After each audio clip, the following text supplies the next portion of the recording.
Brother, यहाँ पे हमारा माइक खराब हो गया और पब्लिक मीटिंग करना मुश्किल है। जी बिल्कुल ठीक बात है। तो मैंने सोचा कि हम थोड़ा यूपी के बारे में बातचीत कर लें और आप अपना पर्सपेक्टिव हमें बताइए, हम आपको अपना पर्सपेक्टिव बताते हैं, थोड़ी डिस्कशन करते हैं। ठीक बात है, ठीक बात है।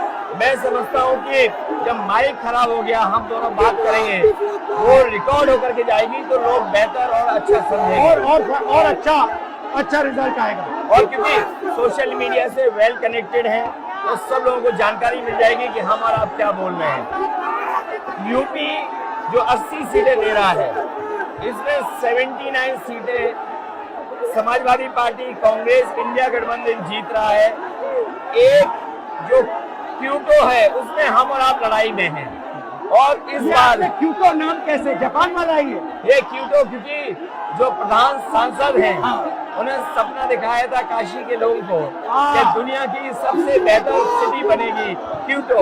तो क्यूटो बनी नहीं बनी, काशी के लोग ये तय करेंगे और फिर वोट डालेंगे। तो इस बार मन मर्जी नहीं चलनी है, मन की बात नहीं चलेगी, हमारे आपकी बात और 140 करोड़ लोगों की बात और संविधान की बात होगी।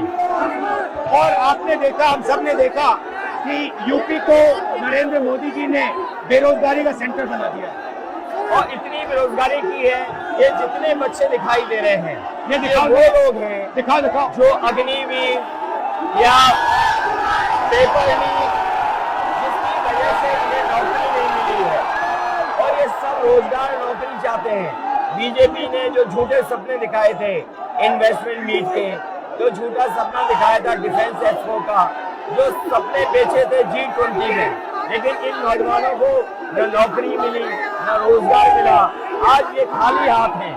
तो इसलिए हमें और आप मिल के, जो आपने कहा, जो इंडिया गठबंधन कह रहा है कि 30 लाख बच्चों को नौकरी दी जाएगी, उस दिशा में हम लोग काम करेंगे। और पहली नौकरी पक्की स्कीम जिसके माध्यम से हर ग्रेजुएट को नौकरी का अधिकार, बेहतरीन ट्रेनिंग और बैंक अकाउंट में 1 लाख रुपए साल के। आपने नोट किया कि मोदी जी खटाखट बोलने शुरू कर दिए। ये आपके खटाखट के बाद वो रटारट खटाखट कर रहे हैं।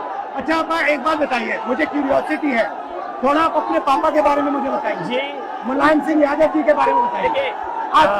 आपने उनसे क्या सीखा? नेताजी और उनके साथ के लोग बिल्कुल जमीनी राजनीति करते रहे। हालांकि नेताजी कुश्ती, पहलवान और गाँव के थे। करते हो कुश्ती? नहीं, मैं कुश्ती नहीं कर पाया जीवन में, क्योंकि मैं मिलिट्री स्कूल में चला गया तो कुश्ती नहीं कर पाया। लेकिन नेताजी इसीलिए धरती पुत्र बोले गए कि वो जमीन की बात को समझते थे। धरती पर जो लोग हैं उनकी क्या भावना है, उसको लेकर के वो आगे बढ़ाना चाहते थे। और आपका इस क्षेत्र से और इस शहर से आज का लगाव नहीं है, न जाने कितने सालों पुराना लगाव है। जो इमोशनल कनेक्ट आपका इस शहर और शहर से है, वो शायद और किसी राजनीतिक परिवार का नहीं होगा। तो नेताजी से उनका हार्डवर्क और अपने लक्ष्य के लिए लगातार काम करते रहना, जो गैर बराबरी की लड़ाई डॉक्टर राम मनोहर लोहिया यहीं लड़े थे। हालांकि हमारी आपकी विचारधारा की यहाँ टकराव रहा, लेकिन हमारे व्यक्तिगत या जो सिद्धांत में कभी समझौता नहीं हुआ। सिद्धांत को लेकर के हमने आपके साथ खड़े हुए और कई बार खड़े हुए, और आपकी भी पार्टी सिद्धांत से बहुत करीब रही समाजवादियों के। बट मुझे लगता है कि अब एक नई तरीके की पार्टनरशिप बन रही है, क्योंकि जो इस बार हमारा कोऑपरेशन है, शायद पहले ऐसा कोऑपरेशन नहीं हुआ। मतलब बिल्कुल सब जुड़ गए। सबसे अच्छा ये है कि जितना उन्होंने कहा 2 लड़कों की जोड़ी, उतना युवा आपसे, हमसे, इंडिया गठबंधन से और जुड़ गया। तो ये नेचुरल अलायंस है, और नेचुरल अलायंस इसलिए लोग महसूस कर रहे हैं कि वो चाहते हैं कि नौकरी और रोजगार मिले, नौकरी और रोजगार मिले। तो ये बड़ी भावना है कि हमसे आपसे ये यूथ कनेक्ट कर रहा है। सबसे बड़ी बात, महंगाई की चोट सबसे ज्यादा इन लड़कों को लगती है।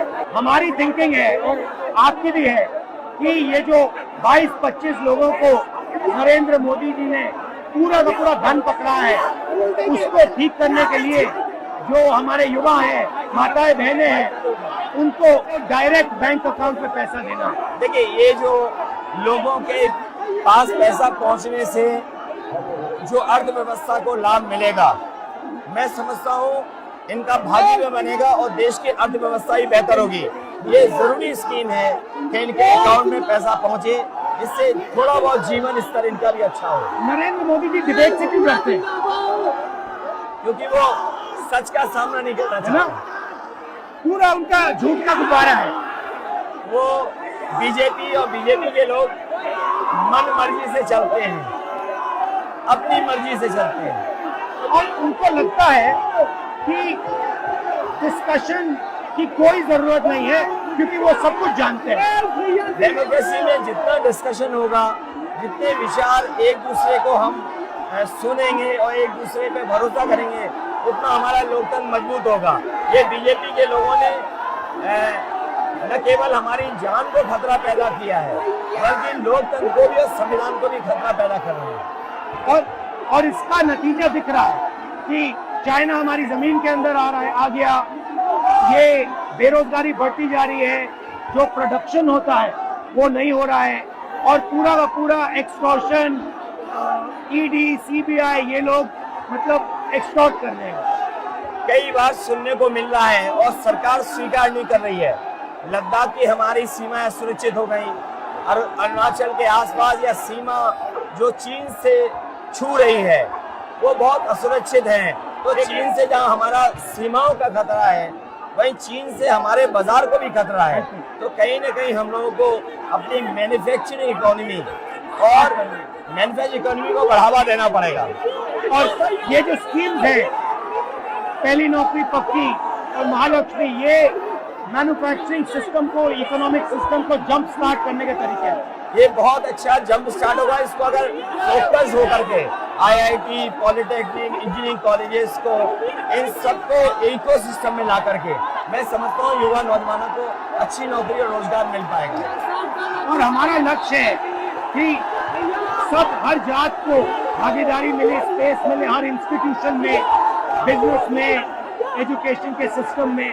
तो वो हमारा, हम दोनों का लक्ष्य है। बिल्कुल। और क्योंकि जो बात सभी दल कहते थे, आज इंडिया गठबंधन कांग्रेस भी कह रही है कि सामाजिक न्याय जरूरी है, जाति गणना जरूरी है। देश के लिए ये बड़ी चीज है। जो दुनिया में अमेरिका है, यूरोप है, अपने उन लोगों के लिए जो पीछे छूट जाते हैं, उनके लिए कुछ काम करते हैं। तो हमारा जो देश जाति के आधार पर पिछड़ा है, तो इसको आगे बढ़ाने के लिए ये बड़ी भूमिका होगी इस बार। बहुत अच्छा लगा, अच्छी बहुत मीटिंग अच्छा रहा, बहुत अच्छी मीटिंग है। मुझे लगता है कि ये यूनिक मीटिंग है क्या?